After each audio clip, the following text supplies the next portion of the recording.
জাতীয় সংসদকে বলা হচ্ছে মহান জাতীয় সংসদ, পবিত্র জাতীয় সংসদ, সার্বভৌম জাতীয় সংসদ, অনেক কিছু বলা হচ্ছে। কিন্তু সেই জাতীয় সংসদে দাঁড়িয়ে যদি জাতিকে অন্ধকারে রাখা হয় এবং সত্য কথা বলা না হয়, যদি অসত্য কথা বলা হয়, তাহলে এটা জাতির জন্য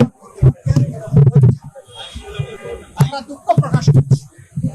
যারা এই তেল নিতে গিয়ে ঘন্টার পর ঘন্টা কষ্ট করছেন রোদে পুড়ে এবং বৃষ্টিতে ভিজে, আমরা যদি পারতাম তাদের দুঃখ দূর করার মতো কিছু আমাদের হাতে থাকতো, আমরা সেটা করতাম। আমরা এখন যেটা পারবো, আপনাদের হয়ে এখন কথা বলবো যে আমরা গিয়েছি, হাওয়ায় বসে কথা বলছি না, এসিতে বসে কথা বলছি না, আমরা ওখানে গিয়েছি গরমের মধ্যে, অল্প সময় হলেও আমরা তাদের সাথে থেকেছি, কথা বলেছি, বুঝেছি।